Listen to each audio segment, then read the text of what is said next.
All right. So we're here, back of house kitchen here at Spirit Mountain Casino. And I've got Chef Sean Huey, who many of you might remember from Iron Chef America. Just kidding. He always helps us with some of our food stuff for the food bank and some of the events we host. And today he's going to be showing us how to debone an entire chicken, because we have a lot of chickens at the food bank. And I've never done that. I'm lazy and I always buy chicken breasts or chicken thighs, but I've always wanted to learn how to take it apart. And it's probably a little bit on the gruesome side, maybe. Well, not so bad. Good thing the chicken's already dead, so the gruesome part's out of it. I kind of start by laying the chicken out and just making sure that everything's smooth. And then I'll take some excess fat off. And here, makes it easier in the end. I'll flip it over. Your bones for the chicken wings is right there. So you just cut that off.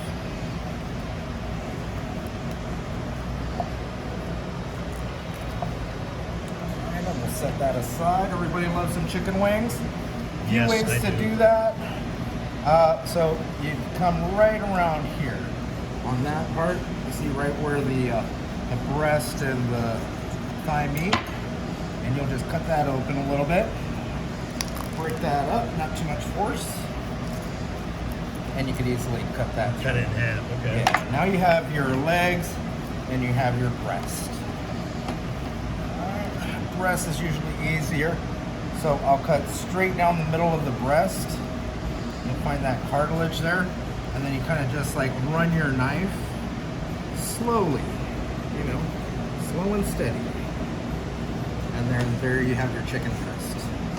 I'll take this and I'll just kind of trim it off. Like how they do in the grocery stores.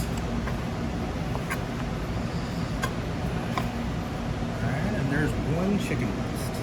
Excellent.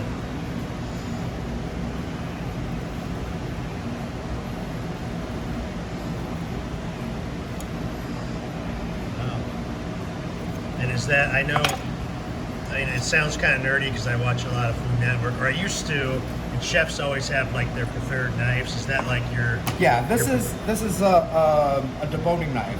So you'll see it's pointed over here. It's a little bit sturdy, so it's more for poultry. The flexible ones are more for fish, so you can really like slide in there, but that sharp tip helps you get in those crevices, especially when you're dealing with poultry. Bone there, cut that off. There's your other chicken breast. Wow, you make it look really easy. Perfect. All right. And so for the thighs, it's a little bit more complicated, but you just got to remember the bone goes here and then here, and you can kind of see that right there. So I'll go right under here, and I'll pop this open so I can see it. And you're going to want to get this little part right behind the thigh, this part right here. Yeah. It's one of the best parts of the chicken. Keep that there. Like a slight trim. This side. And so you see this one bone right here. I just kind of follow that. Break it open.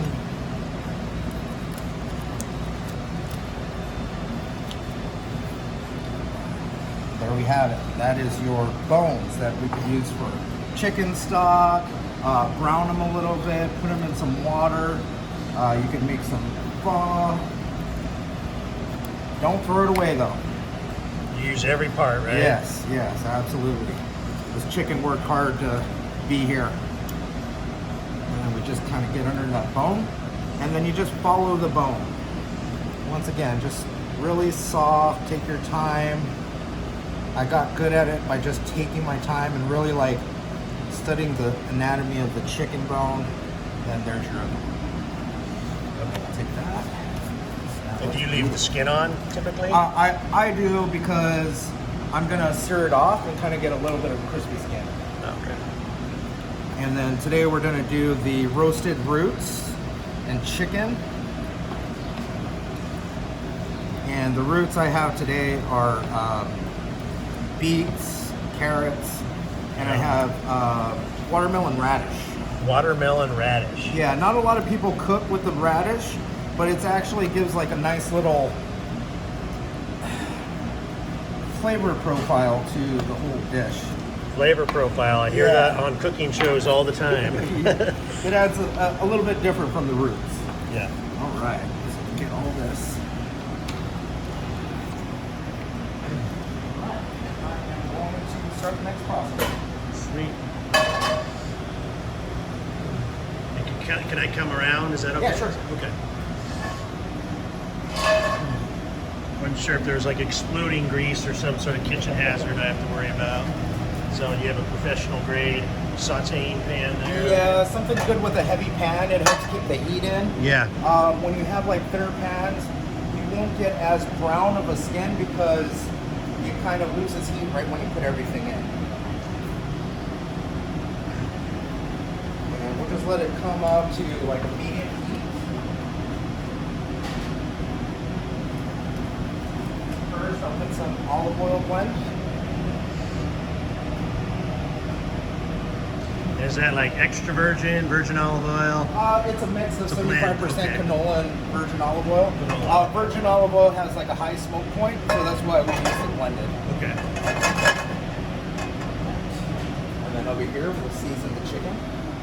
We will do the breast and the thigh. And kosher salts? Yes. Okay. See, I do Kosher pay salt, sea attention to salt. those cooking shows. Okay. Yeah. Kosher salt and sea salt. Okay. Yeah, there's two preferred. You know, the sea salt is, believe it or not, a little bit less salty than kosher salt. So you can add a little bit more. Yes. You season both sides? Both sides, yeah. You ever watch that chef Salt Bay who does the? Oh yeah, yeah. He's Turkish or something. He does the salt off his elbow. And Yes, yeah. I do some of that sometimes. Yeah? Just for fun. Chefs kind of frown upon him because he's kind of like very plain, but he's very entertaining to the guests. And that's Yes, what he I is. like, you know. I put the breast down. Okay. You said that's a medium heat. Is that right? Yeah, and I'm going to lower it down. So the most important thing that people tend to forget is they don't use heat to their benefit. Like some people put the heat on really high and they wonder why they always burn things and the inside's not cooked. It's kind of trying to find that heat to meet everything so everything cooks the same. Okay. And we got here some balsamic vinegar glaze. Yeah, that's something you can find at Ross, pre-made up. Extra virgin olive oil. Okay. Yeah, from Durant And Farms. I always get my spices mixed up. That's thyme. Rosemary. Rosemary. Okay. And I know butter. I can get that one.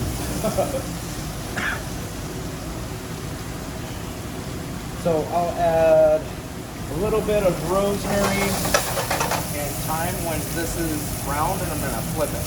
Okay. And when I flip it, I'm going to take this whole pan and put it in the oven. This is some things that people don't do too, that greatly increases your cooking time. You already have a hot pan, you flip it over, you put it in your oven, and it's just going to go a lot faster for you. Okay. So yeah, these pans you can throw right back in the oven. Yes, Right? yeah. That's what I thought. Professional grade. Do you have a favorite cooking show you watch? I used to watch a lot of Iron Chef Japan, and those guys were really serious. Yeah, they were. I worked with a couple of chefs from those places, and they were just next level stuff. They really took their work very seriously, but they were always high strung. Yeah. You know, like here it's like a lot different. You really get to spend more time with the food and more time being protected. Smells good. Yeah, that's cool. You don't want to burn that butter, just kind of like a nice little bubble when it's happening. Is that sweet, salted butter, unsalted? We usually have salted. Salted butter, okay. Yeah. Tillamook, I assume. Yes, yeah. Excellent. Oh yeah. Oh yeah, I can smell it now. That's the thing about videos is they don't give you the smell, which is such an important part.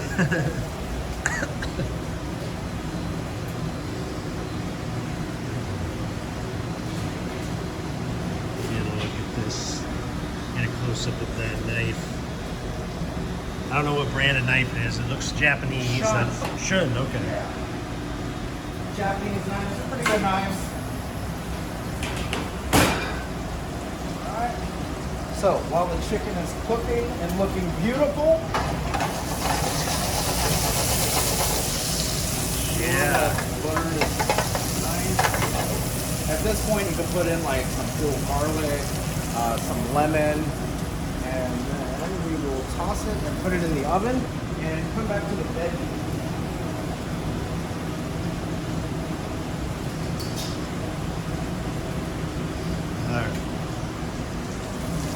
Oh yeah.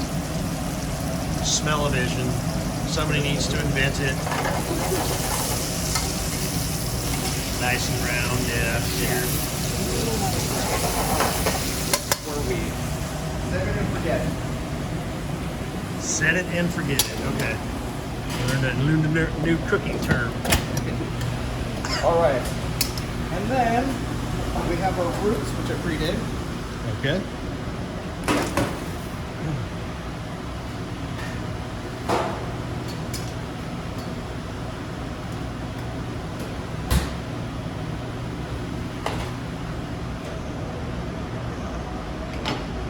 I love root vegetables.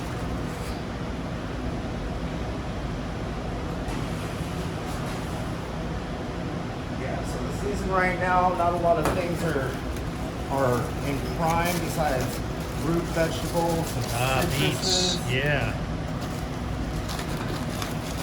Beets, the forgotten vegetable. Yeah. And then I have some chipotle onions, some carrots, some watermelon radish, What is that? rosemary. Rosemary. Okay. Yes. Really fragrant. Very. Oh yeah.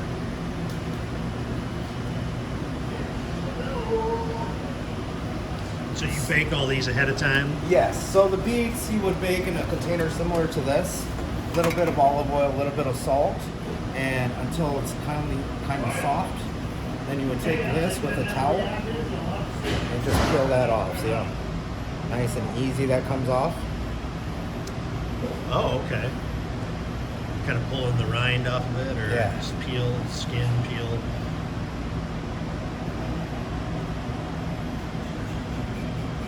Okay, I didn't.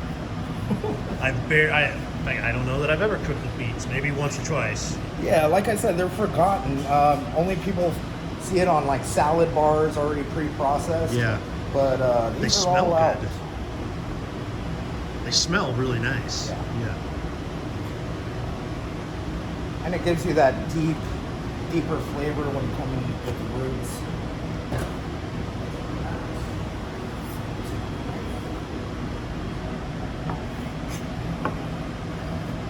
So I splurged on a chef knife about 6 years ago. Good for you. I won't say what I spent on it, but the thing is like a laser. It just sails through my food, and it was worth splurging for. Absolutely, yeah. All the chefs I know, they rather have a sharp, mediocre knife than a unsharp professional knife. And it's just about precision, you know, like you can easily mess up things when you have a dull blade. You can easily cut yourself too. Yeah, so I imagine like cutting the chicken, you don't want a dull knife, or that's just gonna be messy. Yeah, and that's why it looks so fast, because the knife was very Yeah. sharp. Pretty much just touch it and it's guiding through. Alright. And for this, I'll just do a quick saute. Butter is the secret for almost everything. Yeah, I believe it.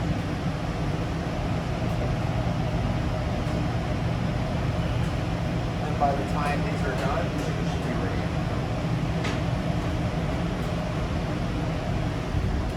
So carrots, beets, cipollini, onions. What was it? Watermelon radish you called it? Watermelon radish. And that must be these ones here. Yeah. I'll take a little bit of rosemary. Really popular at the garden stores lately, you know, like for winter vegetables. Well, I remember reading a book by, who was it? Or seeing a speech even by Michael Pollan, you know him? The Sounds familiar. food writer. and he just said if you're going to cook, make you look for what's in season because that's always going to be freshest. Right. Well, and you're representing what time it is. Yeah. Usually food is nostalgic, so you remember that turkey on Christmas Day or the prime rib on New Year's. So.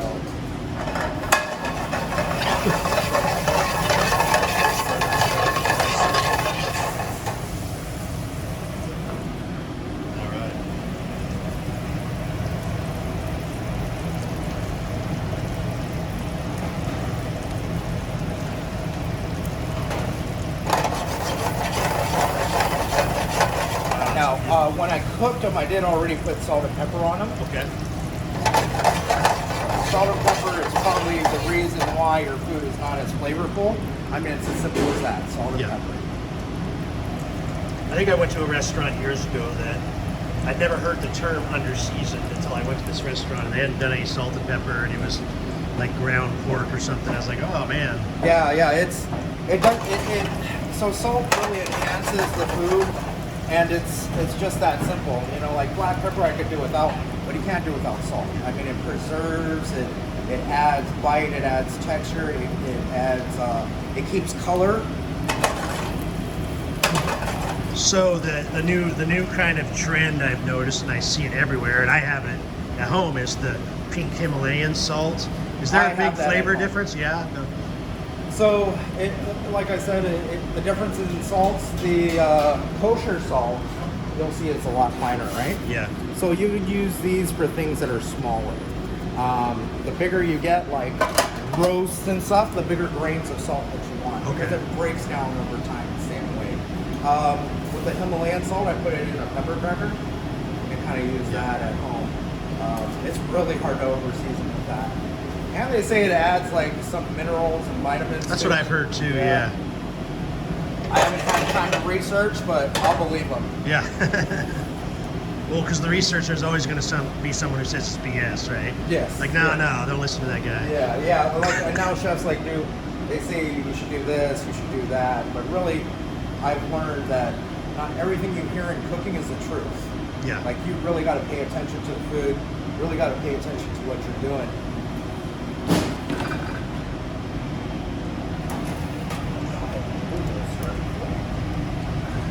So carrots and beets, I mean, this is good. I think this is a dish that just about anyone could make, right? Yes. Carrots and beets are everywhere. Yeah, especially right now, yeah. Cipollini onions, you could use regular onions. This is just a small example of what's in season right now. Celery root is another thing that people don't use. I see that on food shows, but I don't ever see it in grocery stores. You take some celery root and you make it almost like with mashed potatoes, and it adds that like really clean celery taste to it, but still keeping like the mashed potato really white. It's fabulous.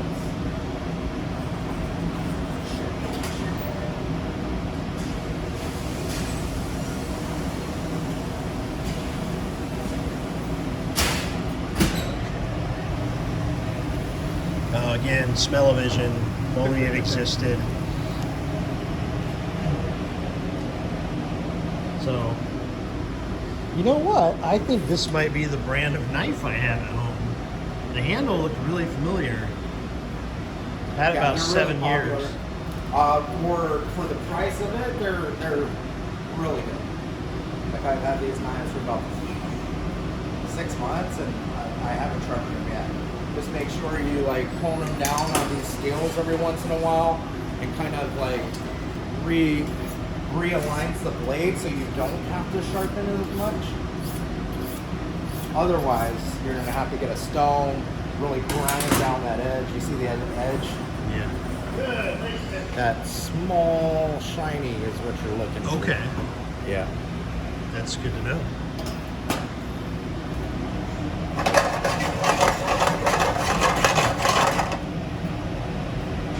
So what do you cook at home? I mean, are you just sick of cooking by the time you get home?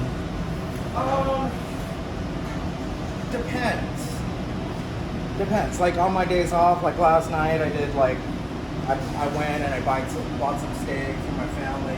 I like cooking at home, but I don't like to be the only one cooking at home. You know, I like to be cooked for too. But my kids really look forward to it when I cook, so you know, I enjoy it as long as they do.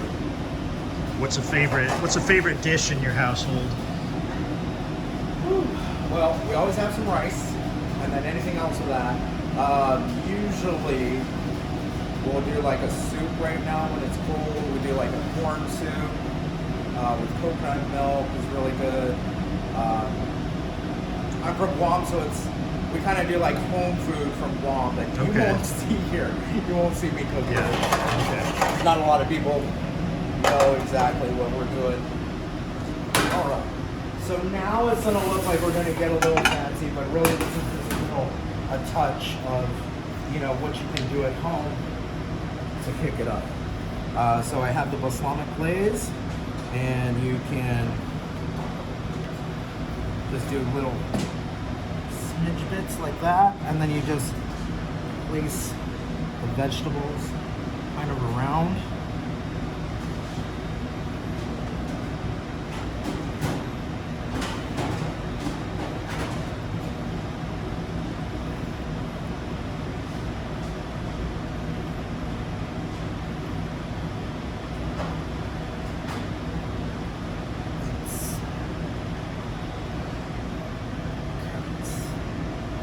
Artistic palette there. Yeah.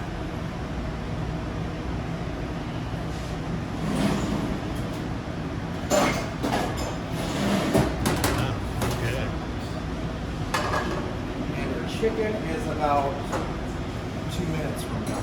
Okay. Cool. So how long have you been here at the casino? On December 18th, it'll be 4 years. 4 years. Okay. Yeah. Cool. Yep. Enjoyed my time. Really like it here. Be here for a while. And you said you're from Guam originally? Yeah. So do you ever try to integrate like dishes from Guam into the restaurants? I do. So I did a lobster bisque for the tribe, and the coconut milk kind of like, I put coconut milk instead of the cream to kind of cut it down, and it kind of just blended everything in. Coconut milk is one of those things too where people don't really use it that much because they don't really understand it, but it adds like a nice smooth sweetness to a lot of soups. Okay. I every time I've used it, it's for like curry, like coconut curry. Yeah. Yeah, you see how good curry is? That's majority of it is spice and coconut milk.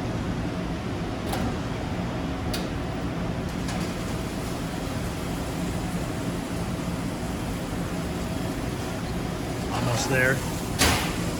Oh yeah, So what we're going to be looking for in the chicken to tell how it's cooked is firmness. Yeah, firmness. So you could also do this with steak. You could do this with anything by using your hand. This right here is medium rare. Okay, or rare. This is medium rare. This is medium well. Closer to well done and extra well. And you can see how hard it is from there and from there. And then you touch the chicken, you see it's like firm. So that's how you know the muscle's tightened up and the chicken is cooked, because there's no softness in it, there's no raw in it. Okay. So we'll let this rest for a few minutes before cutting into it. But usually just make sure I toss it in that beautiful olive oil and the pan drippings, and then I'll put it right there. I'll just put the pie. Stack them. Yeah. And lean on each other. I just finish it with some EVO, extra virgin olive oil. And this is called, this dish? Roasted chicken with roasted roots. Roasted chicken and roasted roots. Yeah. All right. Pretty healthy option. Yeah. All you're doing is baking them, rendering out the fat. So it's a good healthy option, especially on those cold winter nights. Awesome. Well, thank you. Thank you.